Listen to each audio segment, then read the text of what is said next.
Je représente effectivement les laboratoires impliqués dans le domaine de l'automédication, c'est-à-dire plus de 35 entreprises qui représentent plus de 80% de ce marché.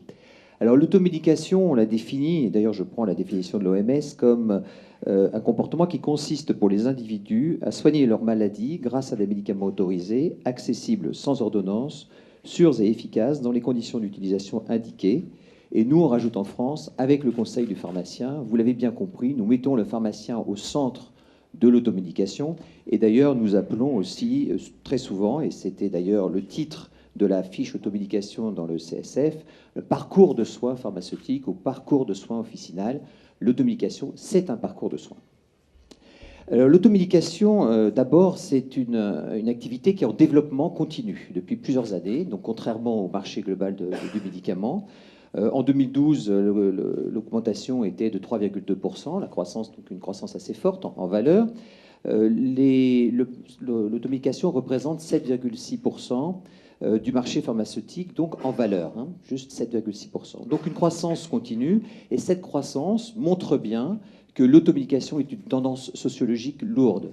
Les patients veulent avoir plus d'autonomie, veulent prendre en charge leur santé, ça c'est vérifié dans toutes les études qu'on a pu faire, mais les professionnels de santé aussi. Alors les pharmaciens parce que ça valorise leur rôle, et c'est d'ailleurs leur rôle, c'est le même à l'officine, mais aussi, et c'est nouveau, les médecins, parce que les médecins se rendent compte qu'ils n'ont plus le temps, ils n'ont plus la disponibilité suffisante pour accueillir tout le monde, tous les patients qui le souhaitent. Et donc les médecins, eux aussi, et ça c'est un phénomène très très nouveau, se rendent compte que l'automédication comme parcours de soins peut être intéressant aussi pour eux.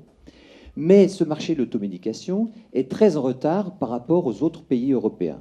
Nous avons mis en place à la FIPA le premier observatoire de l'automédication en Europe, et ce retard est conséquent puisque en unité, là donc je parle bien en boîte, l'automédication représente donc 15,9% du marché total en France, alors qu'il représente 23,3% du marché pharmaceutique dans les autres pays européens comparables.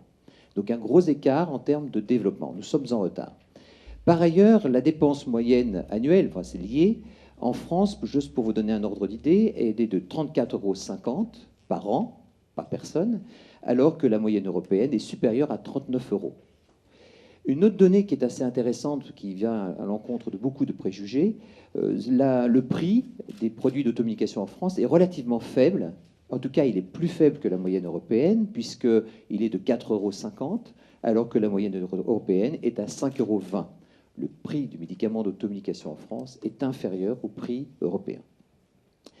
Deuxième point, nous considérons, à la FIPA, et nous sommes nombreux, nous considérons que l'automédication est en fait un facteur de régulation du système de soins. Alors je m'explique. On a calculé, par des études très, très poussées qui ont été réalisées par Celtifarm, nous avons calculé que si 10% des actes d'automédication, 10%, ce n'est pas beaucoup, hein, revenaient dans le domaine de la prescription, par exemple sous l'effet de délistage, on a calculé que cela correspondait à 45 millions de consultations supplémentaires. C'est-à-dire que chaque médecin généraliste français devrait travailler 5h45 de plus par semaine, ce qui est impossible. Donc, cette action, ces 10% de baisse d'automédication, conduirait à une explosion de notre système de santé, et en plus conduirait à des dépenses supplémentaires pour la sécurité sociale de l'ordre de 620 millions d'euros. 620 millions d'euros de dépenses supplémentaires. Donc, c'est absolument impossible, ce qui montre bien que l'automédication est au cœur de notre système de soins et que c'est un facteur de régulation.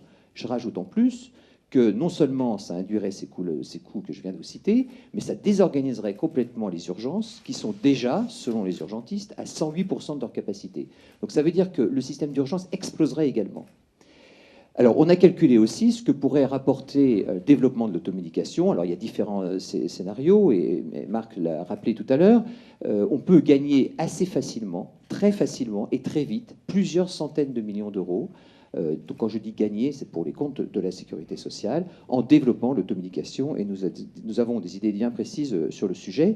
On en a parlé lors du CSIS et du CSF. Troisième point, justement, le CSF et le CSIS. Alors ça, c'est quelque chose qui est très très important pour nous. Comme vous le savez, dans le document final, il y a une fiche sur l'automédication qui montre bien qu'aujourd'hui, il y a un consensus autour de l'automédication qui n'était pas le cas il y a encore 3-4 ans. Donc il y a un consensus, non seulement des politiques, parfois certains restent encore à convaincre, mais globalement des politiques, de l'administration, des industriels, des professionnels de santé autour de l'automédication. Il est important pour nous, et je fais confiance à Marc pour suivre ce sujet, il est très important pour nous que les mesures qui ont été définies au cours du CSF, il y a eu beaucoup de réunions de travail avec tous ces intervenants et on a très très bien travaillé sur ce sujet, donc il est très important que les groupes de travail se mettent en place, c'est ce qui se passe actuellement, et nous sommes prêts à la FIPA à participer à ces groupes de travail, car l'automédication peut paraître simple vu de l'extérieur, mais c'est un sujet quand même assez complexe, assez technique, et une bonne collaboration entre industriels et administration est absolument indispensable. Une des premières mesures qui devra être prise de toute façon, ça on le sait bien, c'est d'abord de redéfinir quelles sont les pathologies d'automédication. Il existe une liste à l'ANSM, cette liste doit être revue, donc pour lister l'ensemble des pathologies qui relèvent de l'automédication. J'en profite pour dire que c'est ce qui se passe dans les autres pays. On n'invente rien, ça existe déjà dans les autres pays.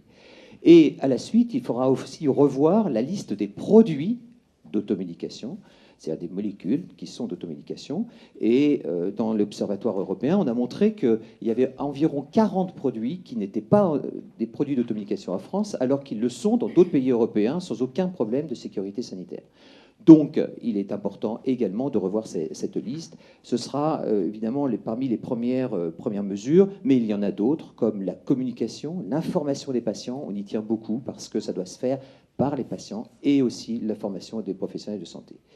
Le quatrième point, qui est plus en relation évidemment avec le PLFSS, c'est que notre secteur est un secteur qui est en dynamique, mais cette dynamique est fragile et c'est un secteur qui, d'ailleurs en 2013, la dynamique sera plus faible, je peux vous le dire déjà dès maintenant.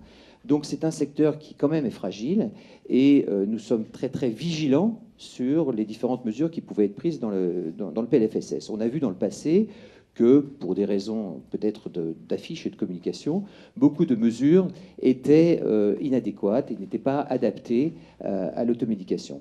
Alors déjà, nous allons supporter un taux de TVA qui va augmenter, puisque la TVA va passer de 7% à 10% au 1er janvier. Donc c'est quand même un petit peu paradoxal de se dire qu'une activité qui génère des économies pour la collectivité va être gêné par cette augmentation de la TVA qui va avoir évidemment comme corollaire l'augmentation des prix au moins de 3 points, très probablement.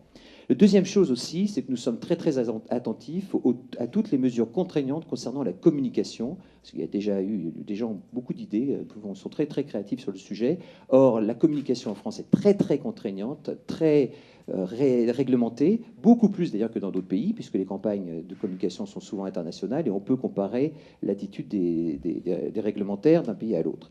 Et le dernier point, nous sommes farouchement opposés à un système de régulation des prix sur les produits d'automédication. Pourquoi ?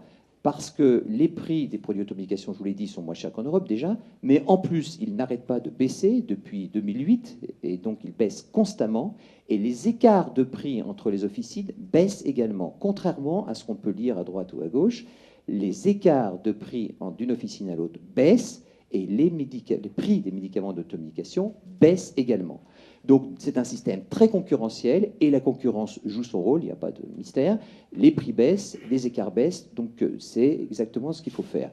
Un système de régulation des prix serait très néfaste et en plus serait contre-productif. D'abord, ça n'existe pratiquement pas en Europe, ça existe en Belgique et en Belgique, les prix des médicaments d'automédication sont beaucoup plus élevés qu'en France.